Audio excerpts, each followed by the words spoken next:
अस्सलाम वालेकुम guys. Last lecture में हम लोगों ने जैसे कि डेफिनेशन पढ़ी थी, पर्पस पढ़े थे और एम और गोल्स पढ़े थे एपिडेमोलॉजी के, और उसकी डेफिनेशंस देखी थी। तो जो नेक्स्ट लेक्चर है उसको हम कंटिन्यू करते हैं स्कोप ऑफ एपिडेमोलॉजी से। ठीक है, अब हम पढ़ेंगे स्कोप ऑफ एपिडेमोलॉजी। एम्स के बाद आ जाता है आपके पास स्कोप ऑफ एपिडेमोलॉजी। तो एपिडेमोलॉजी का स्कोप क्या होता है? स्कोप ऑफ एपिडेमोलॉजी में सबसे पहले हम जिस चीज़ की बात करते हैं वो है क्लिनिकल, बायोलॉजिकल, सोशल और इकोलॉजिकल डिसिप्लिन्स। ठीक है, जो सारे कंबाइंड होते हैं एपिडेमोलॉजी में, मतलब एपिडेमोलॉजी इन सारे डिसिप्लिन्स को देख रही होती है, किसी एक डिसिप्लिन पे बात नहीं करती कि डिजीज़ क्लिनिकल से रिलेटेड या डिजीज़ से रिलेटेड कर रही हो या बायोलॉजिकल जो है अकेला उसको कर रही हो, नहीं, बल्कि क्लिनिकल, बायोलॉजिकल, आपके सोशल फैक्टर्स कौन से हैं, आपके इकोलॉजिकल फैक्टर्स कौन से हैं, तो ये सारे डिसिप्लिन्स के ऊपर एपिडेमोलॉजी बात करती है।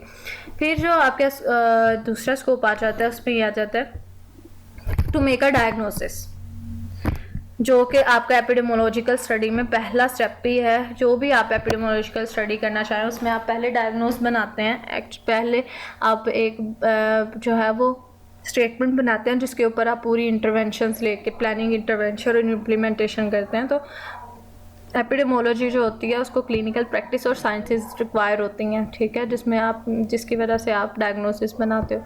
फॉर्मली जो है epidemiology demonstrates an interest in studying and managing epidemics of communicable diseases. Formally अगर हम देखें तो जो एपिडेमोलॉजी जो है वो अपना इंटरेस्ट किधर ज़्यादा डेमोन्स्ट्रेट करती है? स्टडिंग और managing epidemics of communicable diseases. जितनी कम्युनिकेबल डिजीजेज हैं जो एक कम्युनिटी से दूसरी कम्युनिटी में जा सकती हैं, उन एपिडेमिक्स को ये स्टडी भी करती है और मैनेज भी करती है। उसके बाद रिसेंटली क्या है कि हुआ है कि epidemiology has been used to analyse communicable endemics. पहले हमने एपिडेमिक्स देखी, अब एंडेमिक्स डिजीजेस जो एक स्पेसिफाइड एरिया में ही होती हैं और स्पेसिफिक डिजीजेस ही होती हैं, स्पेसिफिक लोगों में होती है एट अ स्पेसिफिक टाइम, और non communicable diseases. Recently epidemiology ने अब पहले एपिडेमिक पे बात होती थी, अब जो है वो एंडेमिक डिजीजेस पे और नॉन कम्युनिकेबल डिजीजेस को भी ये एनालाइज कर रही है। अब एपिडेमोलॉजी अब क्या कर रही है? Is a science applicable to all diseases and other health related occurrences, के सारे डिजीजेस को भी देख रही है और हेल्थ रिलेटेड अक्रेंसेस को भी देख रही है कि हेल्थ में और कौन से चेंजेस आ रहे हैं जो डिजीज़ के अलावा आ रहे हैं। ठीक है, मेंटल, फिजिकल जितनी भी डिजीज़ हैं उनके अलावा कौन से ऐसे फैक्टर्स हैं जो आपके हेल्थ रिलेटेड स्टेट्स और इवेंट्स को डिस्टर्ब कर रहे हैं। अब एपिडेमोलॉजी इन साइंसेस के लिए भी एप्लीकेबल है। उसके बाद जो है अगर हम नेक्स्ट देखें तो आ जाते हैं यूजेस ऑफ एपिडेमोलॉजी। तो एपिडेमोलॉजी के जो यूजेस हैं वो क्या हैं? According to Morris J N the following are applications of epidemiology. हम इनको यहाँ यूज़ कर सकते हैं। पहला जो यूज़ है uses associated with health status and health services. जो आपके यूजेस हैं वो हेल्थ स्टेटस, हेल्थ सर्विसेज से एसोसिएट हैं। आप उसको एपिडेमोलॉजी को और किधर यूज़ कर सकते हो? आप उसको यूज़ कर सकते हो investigate the demographic health background के जो डेमोग्राफिक हेल्थ बैकग्राउंड है उनको इन्वेस्टिगेट कर सकते हो कि पहले इंडिविजुअल्स की हेल्थ कैसी थी और अगर डिजीज़ आई है तो वो किन रीजंस की वजह से आ रही है। To assess community health status, अब इंडिविजुअल हेल्थ स्टेटस तो देख लिया, फिर कम्युनिटी हेल्थ स्टेटस को असेस करने के लिए भी आप इसको यूज़ कर सकते हो। और to study the medical services, medical services की स्टडी के लिए भी कर सकते हो। मतलब आप कोई भी अगर आपने कोई मेडिसिन बनाई है तो आप उसको जो है लोगों के ऊपर आप उसका एक्सपेरिमेंट करके कि ये कितने लोगों में इफेक्टिव है और कितने लोगों में इफेक्टिव नहीं है। ठीक है, तो आप अपनी इंटरवेंशंस को असेस करने के लिए भी या इंटरवेंशंस की स्टडी के लिए भी आप एपिडेमोलॉजी को यूज़ करते हो। उसके बाद अगर हम पहले हमने हेल्थ किससे रिलेटेड देखी है? हेल्थ सेट और हेल्थ सर्विसेज से रिलेटेड देखा यूज़। ठीक है, जिसमें 3 चीज़ हमने देखी हैं, demographic health background, community health status और मेडिकल सर्विसेज। ठीक है, ये सारी हेल्थ स्टेटस और हेल्थ सर्विसेज से रिलेटेड थी। दूसरा जो है application related to disease etiology, disease से रिलेटेड, पहले हेल्थ से रिलेटेड, अब डिजीज़ एटियोलॉजी से रिलेटेड हम एपिडेमोलॉजी का यूज़ कैसे कर सकते हैं? तो डिजीज़ से रिलेटेड हम जो यूज़ कर सकते हैं वो इस तरह से कर सकते हैं कि आप इंडिविजुअल रिस्क को असेस कर सकते हो कि कौन सा इंडिविजुअल जो हैं वो रिस्क पे हैं कि उन्हें ये डिज़ीज़ हो सकती है।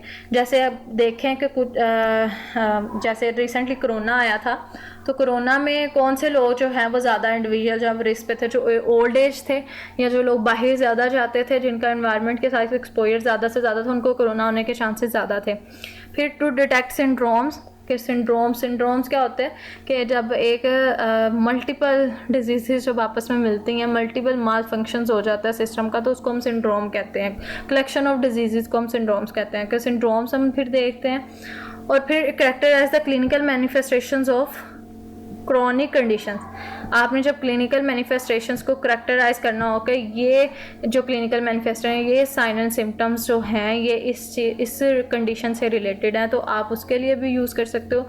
Investigate cause of health and disease, कि उस डिजीज़ का जो कॉज है वो क्या है, डिजीज़ का या हेल्थ का कॉज है, जो डिजीज़ कॉज कर सकता है वो क्या है। तो ये दो हमने यूजेस देख लिए। हेल्थ से रिलेटेड यूज़, हेल्थ स्टेटस से रिलेटेड यूज़ ये हैं, ठीक है, और डिजीज़ एटियोलॉजी से रिलेटेड यूजेस ये हैं एपिडेमोलॉजी के। ओके, उसके बाद हैं कुछ मेथड्स आ जाते हैं एपिडेमोलॉजिकल स्टडी में, जिसमें आपके पास बेसिकली नॉन ऑब्जर्व एक्सपेरिमेंटल होते हैं और एक्सपेरिमेंटल होते हैं, ठीक है। पॉपुलेशन, अगर हम नॉन एक्सपेरिमेंटल की बात करें तो वो आ जाते हैं पॉपुलेशन बेस्ड, इंडिविजुअल बेस्ड। अगर पॉपुलेशन की बात करें उसमें भी दो आते हैं, और अगर इंडिविजुअल बेस्ड बात करें उसमें भी दो आते हैं। डिस्क्रिप्टिव आ जाते हैं, एनालिटिकल आ जाते हैं। इंडिविजुअल में भी डिस्क्रिप्टिव आ जाते हैं, केस रिपोर्ट्स या केस सीरीज़ आ जाती हैं, एनालिटिक आ जाता है, या फिर क्रॉस सेक्शनल आ जाता है। और उसके बाद एक्सपेरिमेंटल में अगर हम देखें तो रैंडमाइज कंट्रोल ट्रायल और नॉन रैंडमाइज या कुजाई एक्सपेरिमेंटल या फील्ड ट्रायल या कम्युनिटी ट्रायल। एपिडेमोलॉजिकल स्टडीज़ जो हैं उनको दो तरीक़ों में डिवाइड किया जा सकता है, ऑब्जर्वेशन स्टडीज़ और एक्सपेरिमेंटल स्टडीज़, ठीक है। एक्सपेरिमेंटल स्टडीज़ का दूसरा नाम इंटरवेंशनल स्टडीज़ भी है। तो अगर हम बात करें एपिडेमोलॉजी में, एपिडेमोलॉजिकल स्टडीज़ में ऑब्जर्वेशनल स्टडीज़ की, तो उसमें आ जाते हैं descriptive studies, health survey, analytical studies, ecological और कोरिलेशनल, क्रॉस सेक्शनल और प्रेवलेंस, केस कंट्रोल और केस रेफरेंस, कोहोर्ट और फॉलोअप। और एक्सपेरिमेंटल स्टडी में आ जाती हैं आपकी रैंडमाइज कंट्रोल ट्रायल या क्लिनिकल ट्रायल, को ज़ाहिर एक्सपेरिमेंटल जिसको हम फील्ड ट्रायल भी कह सकते हैं, और कम्युनिटी ट्रायल्स आ जाते हैं। इनको फर्दर जो है हम नेक्स्ट लेक्चर में डिस्क्राइब करेंगे इंशाल्लाह। अगर आपको कोई भी क्वेश्चन हो तो आप इसमें पूछ सकते हैं मुझसे। उसके बाद हम लोग देख लेते हैं एपिडेमोलॉजिकल अप्रोचेस को, कि एपिडेमोलॉजिकल अप्रोचेस जो हैं वो कौन सी होती हैं, मतलब किस तरीके से हम डाटा जो है वो ले सकते हैं, ठीक है। किन अप्रोचेस को यूज़ करते हुए हम एक एपिडेमोलॉजिस्ट है वो डाटा कलेक्ट कर सकते हैं। तो एपिडेमोलॉजिकल अप्रोचेस जो हैं वो दो चीज़ें होती हैं, ठीक है। तो जो epidemiological approaches to the problems of health and disease is based on two major foundation, दो मेजर फाउंडेशंस होती हैं इसके हेल्थ और डिजीज़ प्रॉब्लम से रिलेटेड जो है। वो पहली होती है आस्किंग क्वेश्चंस, या तो आप क्वेश्चन आस्क कर सकते हैं या आप कंपैरिजन बना सकते हैं, ये दो चीज़ें होती हैं। अब देखते हैं कि आस्किंग क्वेश्चन और जो मेकिंग कंपैरिजन है उसमें कौन सी चीज़ें आती हैं। जो आस्किंग क्वेश्चंस है उसमें क्या होता है कि ये इस तरह डिफाइन किया गया, अ मीन्स ऑफ लर्निंग और asking questions and getting answer that lead to further questions. आप जो है पहले बेसिक क्वेश्चंस बनाते हैं, जब बेसिक क्वेश्चंस आप बना लेते हैं तो उसके बाद आप फर्दर उन क्वेश्चंस में से जो है वो लीडिंग क्वेश्चन जब निकलते हैं तो आपको ज़्यादा से ज़्यादा आप डीप जो है वो आपकी इन्वेस्टिगेशन होती है। और जब आप डीपली किसी चीज़ में जाते हैं तो आपको वैसे वैसे एक तो उस प्रॉब्लम का जो है वो सारा मिल जाता है कि प्रॉब्लम आई किधर से कैसे आई है, और साथ ही आपको उसका सोल्यूशन भी मिल जाता है जितना आप डीपली किसी चीज़ को इन्वेस्टिगेट करते हो क्वेश्चंस के ज़रिए। अब अगर हेल्थ, कुछ इसमें हेल्थ रिलेटेड इवेंट्स आ जाते हैं, कुछ जो होते हैं वो हेल्थ रिलेटेड इवेंट से रिलेटेड क्वेश्चन होते हैं, कुछ हेल्थ एक्शन से रिलेटेड क्वेश्चन होते हैं। अब हेल्थ, ये एग्जाम्पल्स हैं कि हेल्थ इवेंट से रिलेटेड क्वेश्चंस किस तरह के हो सकते हैं और हेल्थ एक्शन से रिलेटेड क्वेश्चंस किस तरह के हो सकते हैं। तो हेल्थ इवेंट से रिलेटेड जो क्वेश्चंस हैं उसमें आप पूछ सकते हो कि प्रॉब्लम है क्या थी, प्रॉब्लम जो है उसका मैग्नीट्यूड कितना था, वो कितने लेवल की थी, कितने लेवल पे हुई, वेयर डिड इट हैपन, हुई कहाँ पे, कब हुई, कौन लोग इससे इन्फेक्टेड थे, एंड हुई क्यों थी। जब ये सारी चीज़ें आप पूछते हैं तो ये आपकी हेल्थ इवेंट से रिलेटेड आ जाती हैं कि कौन सी प्रॉब्लम थी, कितने लेवल पे हुई, कैसे हुई, कहाँ हुई, कौन इन्फेक्टेड हुआ, क्यों हुई। जब आप ये सारी चीज़ें पूछ लेते हैं तो आप फिर हेल्थ एक्शंस के से रिलेटेड क्वेश्चंस पे आते हो, जिनमें आप ये पूछ सकते हो कि अब इस प्रॉब्लम को हम रिड्यूस कैसे कर सकते हैं, इसको हम प्रिवेंट कैसे कर सकते हैं, ठीक है। कम्युनिटी कौन से एक्शन ले, हेल्थ सर्विसेज जो हैं वो कौन से एक्शन ले ये डिजीज़ कम हो सकती है, या अदर सेक्टर्स जो हैं जो उसके साथ मिल रहे हैं और कंट्रीब्यूट कर रहे हैं वो क्या एक्शन ले जिसकी वजह से डिजीज़ कम हो सकती है।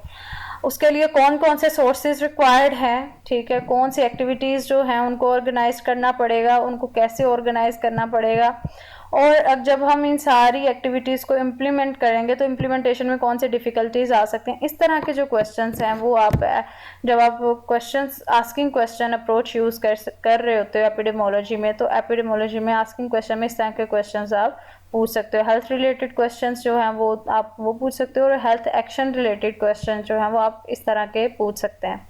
ये आपके अपने नीड के ऊपर बेस करते हैं, आपकी प्रॉब्लम के ऊपर बेस करते हैं कि आपने कैसे क्वेश्चंस पूछने हैं। सेकंड जो अप्रोच है हमारी वो आ जाती है मेकिंग कंपैरिजन की, कि आपने कंपैरिजन क्या करना है। जब ये बेसिक अप्रोच होती है एपिडेमोलॉजी में, ठीक है, जिसमें आप कंपैरिजन करते हो, ठीक है, और फिर उसकी बेस पे इन्फ्रेंसेस ड्रॉ करते हो, मतलब रीजंस ड्रॉ करते हो कि ये इनमें ये हुआ है, इनमें ये हुआ है, इनमें ये हुआ है क्योंकि इस तरह था, और इनमें इस तरह का रिएक्शन आया क्योंकि इनमें ये सिचुएशन थी, तो आप इनमें इन्फ्रेंसेस ड्रॉ करते हो। जब आप दो या दो से ज़्यादा ग्रुप में कंपैरिजन कर रहे होते हो जिनमें एक फॉर एग्जांपल एक ग्रुप जो है वो एक्सपोज्ड है, ठीक है, और एक पर्सन जो है वो नॉन एक्सपोज्ड है, तो अब आपने इन दोनों के बीच में कंपैरिजन करना है कि जो एक्सपोज थे उनमें एक डिजीज़ का चांस कितना था, और जो लोग एक्सपोज नहीं थे उन लोगों में डिजीज़ के चांसेस कितने थे। तो जब ये आप कंपैरिजन करते हो या आप कोई इंटरवेंशन जब अप्लाई करते हो तो आप कहते हो कि इस ग्रुप को हमने ट्रीटमेंट दिया, इस ग्रुप को हमने ट्रीटमेंट नहीं दिया, इतने लोग जो हैं वो ट्रीटमेंट के बगैर ठीक हो गए, और इतने लोग ट्रीटमेंट के साथ भी ठीक नहीं हुए, या इतने लोग ट्रीटमेंट के साथ ठीक हो गए। जब आप इंटरवेंशन अप्रोच यूज़ कर रहे हो तो और कंपैरिजन करते हो आप, तो फिर इस तरह से एपिडेमोलॉजिस्ट जो हैं वो बैलेंस और कंट्रास्ट करते हैं और मेजर करते हैं कि कितने जो हैं वो रिस्क फैक्टर्स जो हैं वो बंदे को इन्फ्लुएंस कर रहे हैं और कितने नहीं कर रहे, या कितनी एक जो है मेडिसिन है या इंटरवेंशन है उसने लोगों को ट्रीट किया और इसने इतने लोगों को ट्रीट नहीं किया। ये था हमारा अप्रोचेस टू मेकिंग कंपैरिजन।